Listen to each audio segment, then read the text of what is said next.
बिस्मिल्लाहिर्रहमानिर्रहीम अस्सलाम वालेकुम दोस्तों की हाल चाल है। तुसीं देखदे पैरशदरी टीवी तो मैं तुहाडा मेज़बान मुहम्मद गफार। सब तो पहले चैनल सबसक्राइब कर लो, बैल आइकन का बटन दबा लो, हर आने वाली वीडियो तुहानूं पहुंचे हो। तुसीं वेखो रोज़ की निस्बत इंशाअल्लाह बा फजले खुदा चंगे चंगे जानवर तुहाडे वास्ते नीली दे कढ़ के लैके हाज़र होने। अज इंशाअल्लाह एक ब्रीडर बहुत ही प्यारा निक्की निक्की सिंगी काला कट सारा बरीक पूछ एक हड्डी का इंशाअल्लाह बकाया तुहाडे सामने इंशाअल्लाह बिल्कुल गारंटेड प्योर नीली का राखू घर रखने वाला। यह वेख लेना पुट्ठा एक हड्डी माशाअल्लाह यह वेख सारा ही तुसीं चेक करना। ये इंशाअल्लाह बिल्कुल किसी पासों कोई कमी कताई कोई इंशाअल्लाह नहीं। कन्नी बिल्कुल बड़ी लंबी निक्की निक्की सिंगी विच ला दी है अल्लाह के हुक्म नाल। बकाया काली अख ते टैक लगा होया बिल्कुल शकीन। इहदी माँ का रिकॉर्ड भी बड़ा चंगा, ये आप भी बड़ा चंगा। बकाया इंशाअल्लाह तुहाडे सामने ये बिल्कुल जायज़ कीमत 1,45,000 रुपया पक्का मुल इहदा। बकाया तुसीं वेख लो माशाअल्लाह बिल्कुल होर महीना या 2-4 महीनों के विच इंशाअल्लाह पूरा माली बनेगा। वेख लो लंबाइयां बड़ियां ने, बूथी बड़ी सोहनी। बकाया तुसीं वेख लो, इहनूं छड्डी यार माड़ा। ये प्योर नीली का इंशाअल्लाह मेहनत करी दी कोशिश करके इंशाअल्लाह ये जानवर चंगे चंगे मिलते। एक हड्डी का पशम बड़ी कट्टे ते बिल्कुल कोई है ही नहीं गी। इधर लिया इधर पर ना जा।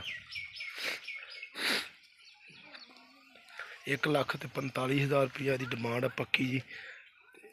पर इधर नलके वाल वेख लेना पुट्ठा बरीकियाँ पूछ बड़ी बरीक। बकाया तुसीं देख लो माशाअल्लाह।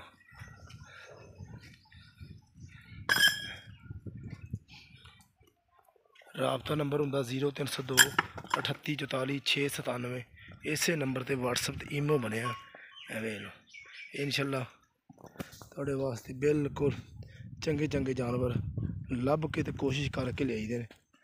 लैना देना बरात दा सौदा नसीब दा।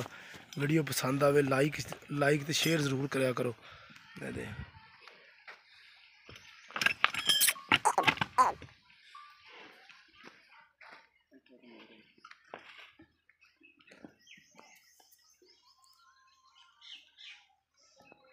बूथी बिल्कुल निकी जी, बिल्कुल बहुत प्यारा माली। वक्खी बिल्कुल नहीं हैगी, हड्डी बड़ी एक हड्डी, पुट्ठा बड़ा प्यारा, पिछों बड़ा बरीक है, पूछ बड़ी बरीक है। ये तुसीं आप ही इंशाअल्लाह जिस जेड़े वीर ने मेरे नूं पसंद आया उन्हें आप भी वेख लेना अल्लाह के हुक्म नाल। ये बरीकियां दियां लंबाइयां कट्टे दियां ते इंशाअल्लाह बिल्कुल बूथी बड़ी प्यारी है। जे मूँह खीरा तो मेरा ख्याल दोंदा होया या नहीं होया ये मजीद मालकां नूं पुछांगे।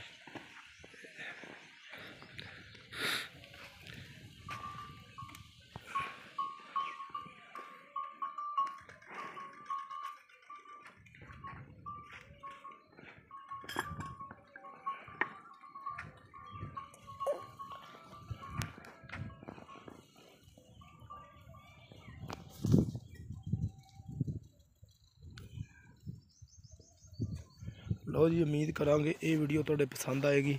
वीडियो पसंद आवे लाइक तो शेयर जरूर कराया करो, लाइक जरूर कराया करो क्योंकि हौसला अफजाई होंदी है। तो जेड़ा मेरा वीर नवां आता चैनल नूं सबसक्राइब जरूर करना क्योंकि सौदे नसीबां दे वीडियो वेखण वास्ते इंशाअल्लाह जानवर खरीदण वास्ते राबते च रहना अल्लाह दे हुक्म नाल। क्योंकि कोशिश करी दी चंगे जानवर ते प्योर नीली दे मिलन। इंशाअल्लाह बूरे वाले बिल्कुल खड़ा बूरे वाले दे विच इंशाअल्लाह प्योर नीली लुडन दे एरिए दा। वेख लो मिलते अच्छी बेहतरीन वीडियो। अल्लाह ने के मान पाकिस्तान जिंदाबाद, पाक आर्मी जिंदाबाद।